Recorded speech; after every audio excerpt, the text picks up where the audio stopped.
After studied about the scope, let's talk about the importance of studying this macro economics. हमें macro economics पढ़ना क्यों पड़ता है? Functioning of the economy, हमें पता होना चाहिए हमारी इकोनॉमी कैसे फंक्शन कर रही है, राइट। सो मैक्रो को पढ़ के ही हम इकोनॉमी को ब्रॉडर पर्सपेक्टिव में अंडरस्टैंड कर सकते हैं। इकोनॉमिक पॉलिसीज बनानी होती हैं, गवर्नमेंट को इकोनॉमिक पॉलिसीज बनानी है। गवर्नमेंट किस बेस पे इकोनॉमिक पॉलिसीज बनाएगी? हमारा कंजम्पशन एक्सपेंडिचर देख के, प्रोड्यूसर्स का प्रोडक्शन प्रोसेस, प्रोडक्शन एक्सपेंडिचर देख के, राइट। हमारी बैलेंस ऑफ पोजीशन देख, पेमेंट्स की पोजीशन देख के, हमारा फॉरेन एक्सचेंज कितना आ रहा है उसको देख के, हमारा बैंकिंग सिस्टम, मॉनेटरी सिस्टम, इसी बेस पे जो भी हमारी गवर्नमेंट्स हैं वो पॉलिसीज़ बनाती हैं। बेसिकली पॉलिसीज़ दो तरह की होती हैं, एक मॉनेटरी पॉलिसीज़, एक fiscal policy. Monetary policy RBI बनाता है, fiscal policy, fiscal budget so government बनाती है, right.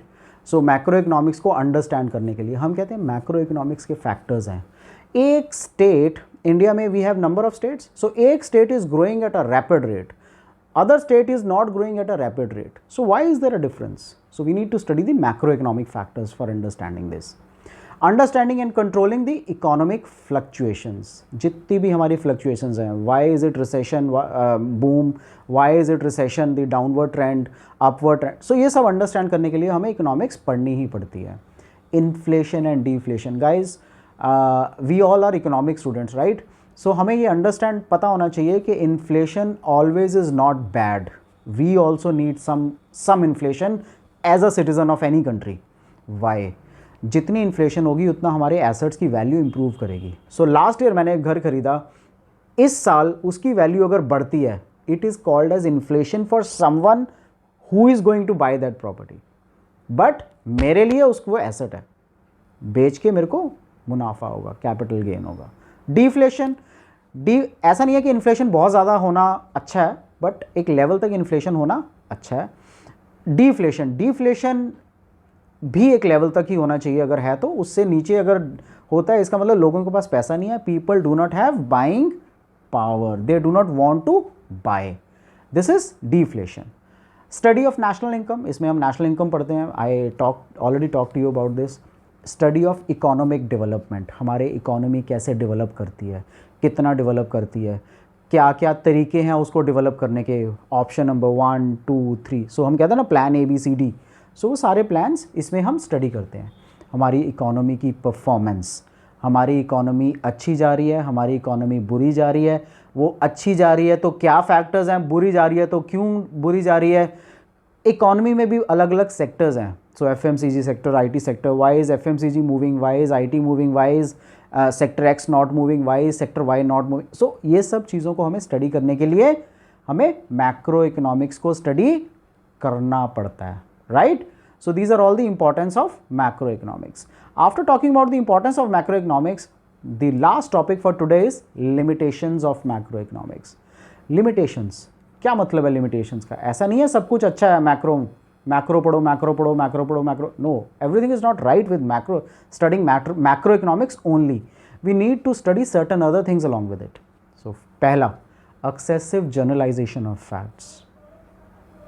Please understand, macro economics में एक्सेसिव जनरलाइजेशन है। हम बोला ना मैंने आपको, ऊपर बैठ के सब देखते हैं, तो ऊपर बैठ के सब कुछ हरा हरा नज़र नहीं भी आता। सो हम जनरल कर लेते हैं कि अगर एंड ऑफ द ईयर हमारा सेक्टर में बैलेंस ऑफ पेमेंट्स हमारी पॉजिटिव है तो हमारा सब बढ़िया चल रहा है। No, that might be because of software industry, that might be because of something that we have, right. So for a period of time it may not grow like this always.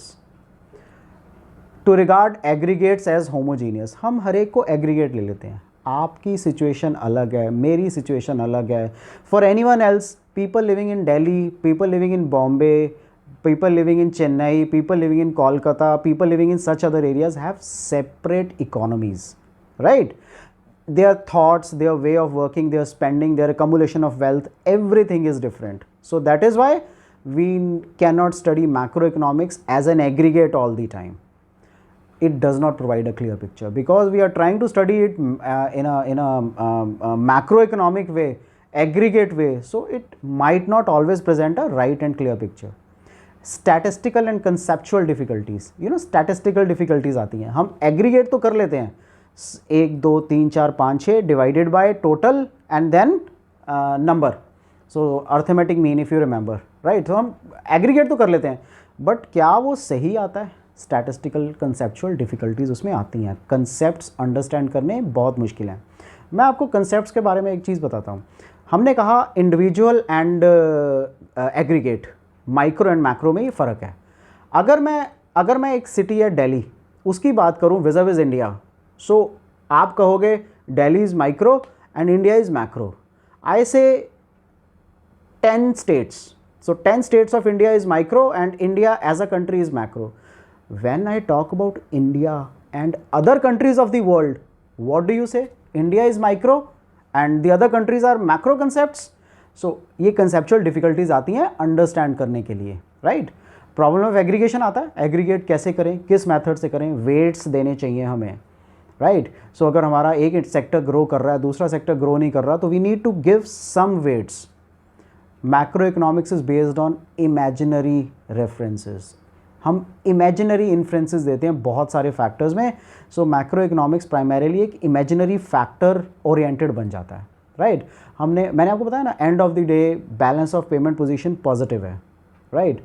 So what does that mean? सब कुछ अच्छा चल रहा है, might be because of 1 or 2 factors वो balance of payments अच्छी position आ गई। Macro economics depends upon micro economics, कुछ भी हो, total of micro is macro. So micro के ऊपर वो डिपेंडेंट है। This is all about macro economics. So whatever we studied what is macroeconomics, then we studied its structure, we studied its importance, we studied its limitations. So this is all about macroeconomics. आप इसको अच्छी तरह पढ़ लो। अगर कोई भी doubt आता है, do write back to me, I'll clear all your doubts. Thank you.